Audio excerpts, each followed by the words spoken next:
పార్టీలకు అతీతంగా జరిగేటువంటి ఎన్నికలైనా సరే ఖచ్చితంగా మెజార్టీ స్థానాలు, సర్పంచ్ స్థానాలు అధికార కాంగ్రెస్ దక్కించుకుంది. ఇవన్నీ కూడా మనకు తెలిసినటువంటి విషయమే. నూతనంగా ఈ మధ్యనే 2 నెలల క్రితం ఈ యొక్క సర్పంచులు కూడా ఆ యొక్క స్థానాల్లో కూర్చున్నారు కూడా. వారి యొక్క సీట్లలో, పంచాయతీల్లో కేటాయించినటువంటి సీట్లలో కూర్చుని వారు ఇప్పుడు పరిపాలన కూడా సాగిస్తున్నటువంటి పరిస్థితి. నూతనంగా ఈ యొక్క సర్పంచ్తో పాటు వార్డు మెంబర్స్ కూడా ఎన్నికైనటువంటి పరిస్థితి కూడా కనిపిస్తోంది కదా. సో ఈ క్రమంలో వారికి ఆల్రెడీ నిధులు ఎప్పుడు వస్తాయి? 15వ ఆర్థిక సంఘం నిధులు తెలంగాణకి 3,000 కోట్లు మేర ఇప్పుడు కేంద్రం నుంచి రావాల్సి ఉందంటూ కూడా ఆనాడు ఎన్నికలు జరిగాయి. కరెక్ట్గా 2 నెలల క్రితం ఎన్నికలు జరిగాయి. 2 నెలల క్రితం ఆల్రెడీ కొత్త పాలక వర్గాలు కొలువుదీరాయి. సో మొన్నటికి మొన్న ఆల్రెడీ 15వ ఆర్థిక సంఘం నిధులు 3,000 కోట్లలో సుమారుగా 300 కోట్లు తెలంగాణకి ఈ యొక్క పంచాయతీలకు వచ్చినటువంటి సందర్భం. గ్రామ అభివృద్ధి పనుల నిమిత్తం ఇప్పుడు చకచక జరగబోతున్నట్లుగా కూడా గ్రౌండ్ లెవెల్ నుంచి తెలుస్తోంది. సో ముఖ్యమంత్రి రేవంత్ రెడ్డి ఈ క్రమంలో తీసుకున్నటువంటి మరొక నిర్ణయం ఏమిటంటే, సర్పంచులకి ఇలా కొత్త అధికారాలు కట్టబెడుతూ నిజంగా వారి పరిపాలనని మరింత సమర్థవంతంగా, గ్రామ పరిపాలనే గ్రామ స్వరాజ్యంగా భావించినటువంటి ముఖ్యమంత్రి రేవంత్ రెడ్డి ఆ దిశగా అడుగులు వేసినట్లుగా తెలుస్తోంది. ఇది ఖచ్చితంగా ఒక సంచలనమైనటువంటి నిర్ణయంగానే భావించవచ్చు. ఎందుకంటే ఈ యొక్క సర్పంచ్ స్థానాలు ఖాళీగా ఉండి 2 ఏళ్ల తరబడి ఖాళీగా ఉండి, సో ఈ క్రమంలో అంగన్వాడీ కేంద్రాలు పక్కదారి పట్టాయి. అంగన్వాడీ కేంద్రాల్లో చేరినటువంటి ఆహార పదార్థాలన్నీ కూడా పక్కదారి పట్టినట్లుగా నిర్ధారించబడింది. సో ఈ క్రమంలో ఈ అవినీతి అన్నిటికీ కూడా చెక్ పెట్టేలాగా ఇప్పుడు సర్పంచులకి నూతన అధికారాలు కట్టబెట్టడం, అంటే లైక్ ఏ సెక్యూరిటీ గార్డ్స్ అని, అంటే మామూలుగా చెప్పడం కాదు కానీ వాళ్ళ యొక్క పర్యవేక్షణ అంతా కూడా ఈ యొక్క అంగన్వాడీ కేంద్రాల పర్యవేక్షణ అంతా కూడా సర్పంచుల ఆధ్వర్యంలోనే ఇకపైన జరగబోతోంది. సో దీనికి సంబంధించి మీ యొక్క అభిప్రాయం తెలియజేయండి. గ్రామాల్లో ఉండేటువంటి ఆహార పదార్థాలు ఖచ్చితంగా అంగన్వాడీ కేంద్రాల్లో నిజంగా ఈ నిరుపేదలు, మధ్యతరగతి గర్భిణీలకు సంబంధించి కావచ్చు, చిన్నారులు కావచ్చు, వారి యొక్క తల్లులకు సంబంధించి పౌష్టికాహార విషయంలో కావచ్చు, ఈ యొక్క రేవంత్ రెడ్డి తీసుకున్నటువంటి నిర్ణయం పట్ల మీ యొక్క కామెంట్ అయితే ఈ యొక్క కామెంట్ బాక్స్లో అయితే మీ యొక్క ఒపీనియన్ అయితే తెలియజేయండి. సో ఏదేమైనా సరే ఈ యొక్క గ్రామ పరిపాలనకు సంబంధించి ఒక నూతన ఆవిష్కరణకి తెరదీశారా ముఖ్యమంత్రి రేవంత్ రెడ్డి అంటే తాజా పరిణామాలు చూస్తే అవుననే సందర్భమే వస్తోంది.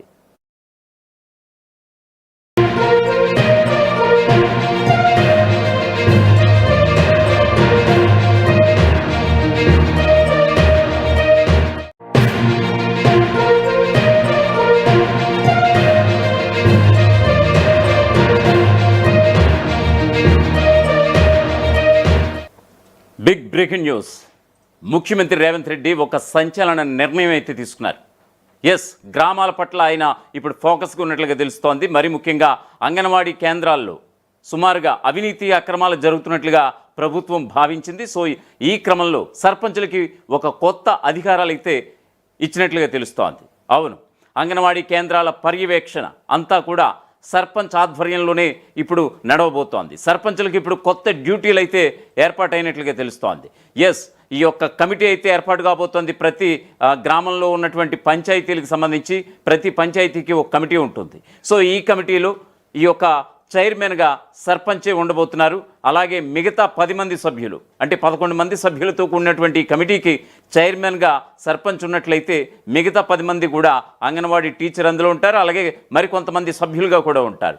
ఈ 11 మంది కమిటీ కూడా ఆ యొక్క పంచాయతీలో ఉన్నటువంటి అంగన్వాడీ కేంద్రాల పర్యవేక్షణ, అంటే గర్భిణీలకు కావచ్చు, ఈ యొక్క పిల్లలకు సంబంధించినటువంటి పౌష్టికాహారానికి సంబంధించి కావచ్చు, అలాగే బాలామృతం పథకం పేరు మీద చాలా మటుకి వస్తూ ఉంటాయి.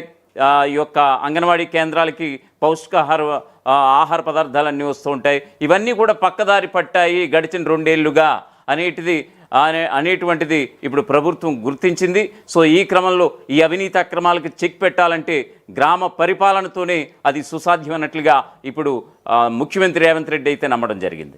సో ఈ క్రమంలోనే సర్పంచులకైతే కొత్త డ్యూటీ, కొత్త అధికారాలు ఇవ్వడం జరిగింది. ఇక మీదట అంగన్వాడీ పర్యవేక్షణ అంతా కూడా సర్పంచ్ ఆధ్వర్యంలోనే జరగబోతోంది. సో మీ యొక్క అభిప్రాయం ఏంటి దీనికి సంబంధించి? ముఖ్యమంత్రి రేవంత్ రెడ్డి తీసుకున్నటువంటి నిర్ణయం పట్ల ఖచ్చితంగా సరైన పాలనతోనే ఆయన ముందుకు వెళ్తున్నారా అనేది కూడా ఒకసారి మీ యొక్క అభిప్రాయం కూడా కామెంట్ బాక్స్లో తెలియపరచండి.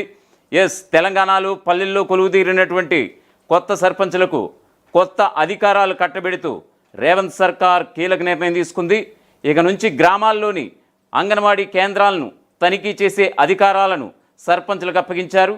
ప్రత్యేకంగా కమిటీ ఏర్పాటు చేయనుండగా ఈ కమిటీకి సర్పంచ్ చైర్మన్గా వ్యవహరిస్తారు. పిల్లలు, బాలింతలు, గర్భిణీలకు పౌష్టికాహారం సమగ్రంగా సక్రమంగా అందేలా చర్యలు తీసుకోవడం ఈ కమిటీ యొక్క ముఖ్యమైనటువంటి బాధ్యత. తెలంగాణలోని గ్రామ పంచాయతీల్లో కొత్త పాలక వర్గాలు కొలువుదీరినటువంటి విషయం తెలిసిందే. గత 2 నెలల క్రితం సర్పంచ్ అలాగే వార్డు సభ్యుల ఎన్నికలు జరగ్గా వారు బాధ్యతలు కూడా తీసుకున్నారు. ఈ నేపథ్యంలో తాజాగా సర్పంచులకు కొత్త అధికారాలు అప్పగిస్తూ సర్కార్ అయితే కీలక నిర్ణయం తీసుకుంది. ఇక నుంచి అంగన్వాడీ కేంద్రాలను సర్పంచులే పర్యవేక్షించబోతున్నారు. ఈ మేరకు ప్రభుత్వం వారికి అధికారాలను సైతం కట్టబెట్టింది. చిన్నపిల్లలు, గర్భిణీ స్త్రీలకు పౌష్టికాహారం పంపిణీలో ఎలాంటి అక్రమాలు జరగకుండా అంగన్వాడీ కేంద్రాలను బలోపేతం చేసేందుకు ప్రభుత్వం గతంలో పర్యవేక్షణ కమిటీలను ఏర్పాటు చేసింది. అయితే పంచాయతీ పాలకవర్గాల కాలపరిమితి ముగిసినటువంటి తరువాత 2 ఏళ్ల పాటు సర్పంచులు లేకుండా గ్రామ పంచాయతీలు ఖాళీగా ఉన్నాయి. దీంతో ఇవన్నీ కూడా నామమాత్రంగానే మారిపోయాయి. చాలా గ్రామాల్లో సక్రమ పర్యవేక్షణ లేక అంగన్వాడీ కేంద్రాల్లో అక్రమాలు జరిగినట్లుగా ప్రభుత్వం నిర్ధారించింది. పౌష్టికాహారం పక్కదారి పట్టిందని గుర్తించినటువంటి ప్రభుత్వం కొత్త కమిటీల ఏర్పాటుపై తాజాగా దృష్టి సారించింది. గ్రామ పంచాయతీల పాలక వర్గాలు కొలువుదీరడంతో నూతన కమిటీల ఏర్పాటుకు చర్యలు తీసుకుంటున్నారు. సర్పంచులకి తనిఖీ బాధ్యతలు అప్పగించారు. ప్రభుత్వం నుంచి అంగన్వాడీ కేంద్రాలకు సరఫరా అవుతున్నటువంటి సరుకులు ప్రతి నెల వచ్చేలా సర్పంచ్ నేతృత్వంలోని ప్రత్యేక కమిటీ పర్యవేక్షిస్తుంది. ఆహార పదార్థాల నాణ్యతను పరిశీలిస్తారు ఈ కమిటీలో ఉన్నటువంటి సభ్యులు. ఆరోగ్యలక్ష్మి పథకం ద్వారా గర్భిణీలు, బాలింతలకు అందించేటువంటి భోజనం నాణ్యతను ఎప్పటికప్పుడు తనిఖీ చేస్తారు. పిల్లలు, గర్భిణీలతో పాటు కేంద్రాలకు వచ్చేవారికి ప్రభుత్వం అందిస్తున్నటువంటి పౌష్టికాహారంపై అవగాహన కార్యక్రమాలు నిర్వహిస్తారు. ప్రతి అంగన్వాడీ కేంద్రంలో ప్రతి నెల లక్షల విలువైనటువంటి బాలామృతం, బియ్యం, కందిపప్పు, పాలు, గుడ్లు ఇలా తదితర పోషక విలువలు కలిగినటువంటి ఆహార పదార్థాలను ఈ యొక్క లబ్ధిదారులకు అందేలా చూడటం వీరి బాధ్యత. అంగన్వాడీ కేంద్రాల పర్యవేక్షణ కమిటీకి సర్పంచ్ చైర్మన్గా వ్యవహరించబోతున్నారు. ఇందులో 11 మంది సభ్యులుంటారు. కన్వీనర్గా అంగన్వాడీ ఉపాధ్యాయుని ఉండబోతుండగా గ్రామంలోని స్కూల్లో సైన్స్ బోధించే ప్రభుత్వ పాఠశాల ఉపాధ్యాయుడు, అలాగే ఓ రిటైర్డ్ ఎంప్లాయీ, అలాగే ఒక ఏఎన్ఎం, అలాగే చిన్నారుల తల్లులు కూడా ఇతర సభ్యులుగా ఈ కమిటీలో ఉంటారు. వీరు ఎప్పటికప్పుడు తనిఖీలు నిర్వహిస్తూ పౌష్టికాహారం అందేలా చూడటం ఈ యొక్క కమిటీ యొక్క బాధ్యత. అయితే ముఖ్యమంత్రి రేవంత్ రెడ్డి వచ్చిన తర్వాత వాస్తవానికి ఈ యొక్క సర్పంచ్ ఎన్నికలు 2 years లేట్ అయ్యాయి. ఎందుకు లేట్ అయ్యాయో ఏంటో అనేది అందరికీ తెలుసు. కాకపోతే కాస్త లేట్ అయినా సరే ఎన్నికలు నిర్వహించింది. మెజారిటీ సర్పంచ్ స్థానాలు అధికార కాంగ్రెస్ అంటే పార్టీలకు అతీతంగా జరిగేటువంటి ఎన్నికలైనా సరే ఖచ్చితంగా మెజార్టీ స్థానాలు, సర్పంచ్ స్థానాలు అధికార కాంగ్రెస్ దక్కించుకుంది. ఇవన్నీ కూడా మనకు తెలిసినటువంటి విషయమే. నూతనంగా ఈ మధ్యనే 2 నెలల క్రితం ఈ యొక్క సర్పంచులు కూడా ఆ యొక్క స్థానాల్లో కూర్చున్నారు కూడా.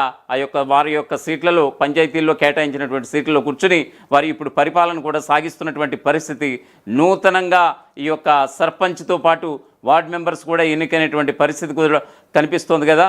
సో ఈ క్రమంలో వారికి ఆల్రెడీ నిధులు ఎప్పుడు వస్తాయి? 15వ ఆర్థిక సంఘం నిధులు తెలంగాణకి 3,000 కోట్లు మేర ఇప్పుడు కేంద్రం నుంచి రావాల్సి ఉందంటూ కూడా ఆనాడు ఎన్నికలు జరిగాయి.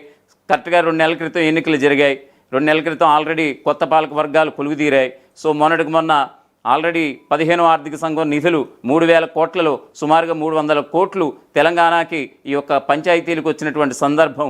గ్రామ అభివృద్ధి పనుల నిమిత్తం ఇప్పుడు చకచక జరగబోతున్నట్లుగా కూడా గ్రౌండ్ లెవెల్ నుంచి తెలుస్తోంది. సో ముఖ్యమంత్రి రేవంత్ రెడ్డి ఈ క్రమంలో తీసుకున్నటువంటి మరొక నిర్ణయం ఏమిటంటే సర్పంచులకి ఇలా కొత్త అధికారాలు కట్టబెడుతూ నిజంగా వారి పరిపాలనని మరింత సమర్థవంతంగా గ్రామ పరిపాలనే గ్రామ స్వరాజ్యంగా భావించినటువంటి ముఖ్యమంత్రి రేవంత్ రెడ్డి ఆ దిశగా అడుగులు వేసినట్లుగా తెలుస్తోంది. ఇది ఖచ్చితంగా ఒక సంచలనమైనటువంటి నిర్ణయంగానే భావించవచ్చు. ఎందుకంటే ఈ యొక్క సర్పంచ్ స్థానాలు ఖాళీగా ఉండి 2 ఏళ్ల తరబడి ఖాళీగా ఉండి సో ఈ క్రమంలో అంగన్వాడీ కేంద్రాలు పక్కదారి పట్టాయి. అంగన్వాడీ కేంద్రాల్లో చేరినటువంటి ఆహార పదార్థాలన్నీ కూడా పక్కదారి పట్టినట్లుగా నిర్ధారించబడింది.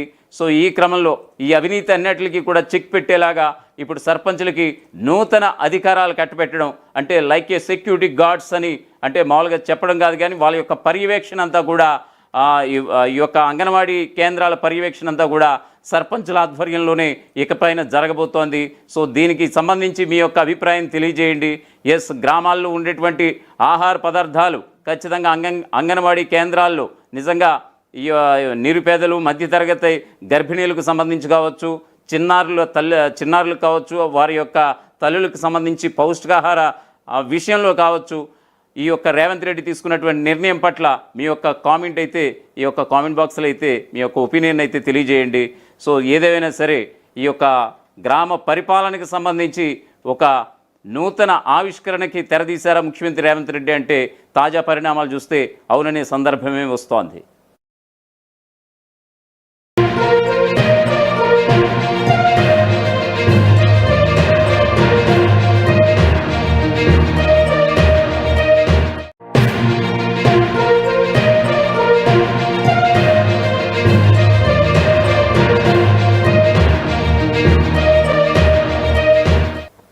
Big breaking news. ముఖ్యమంత్రి రేవంత్ రెడ్డి ఒక సంచలన నిర్ణయం అయితే తీసుకున్నారు. ఎస్, గ్రామాల పట్ల ఆయన ఇప్పుడు ఫోకస్గా ఉన్నట్లుగా తెలుస్తోంది. మరి ముఖ్యంగా అంగన్వాడీ కేంద్రాల్లో సుమారుగా అవినీతి అక్రమాలు జరుగుతున్నట్లుగా ప్రభుత్వం భావించింది. సో ఈ క్రమంలో సర్పంచులకి ఒక కొత్త అధికారాలు అయితే ఇచ్చినట్లుగా తెలుస్తోంది. అవును, అంగన్వాడీ కేంద్రాల పర్యవేక్షణ అంతా కూడా సర్పంచ్ ఆధ్వర్యంలోనే ఇప్పుడు నడవబోతోంది. సర్పంచులకు ఇప్పుడు కొత్త డ్యూటీలు అయితే ఏర్పాటైనట్లుగా తెలుస్తోంది. ఎస్, ఈ యొక్క కమిటీ అయితే ఏర్పాటు కాబోతోంది. ప్రతి గ్రామంలో ఉన్నటువంటి పంచాయతీలకు సంబంధించి ప్రతి పంచాయతీకి ఒక కమిటీ ఉంటుంది. సో ఈ కమిటీలో ఈ యొక్క చైర్మన్గా సర్పంచే ఉండబోతున్నారు. అలాగే మిగతా 10 మంది సభ్యులు, అంటే 11 మంది సభ్యులతో కూడినటువంటి ఈ కమిటీకి చైర్మన్గా సర్పంచ్ ఉన్నట్లయితే మిగతా 10 మంది కూడా అంగన్వాడీ టీచర్ అందులో ఉంటారు. అలాగే మరికొంతమంది సభ్యులుగా కూడా ఉంటారు. ఈ 11 మంది కమిటీ కూడా ఆ యొక్క పంచాయతీలో ఉన్నటువంటి అంగన్వాడీ కేంద్రాల పర్యవేక్షణ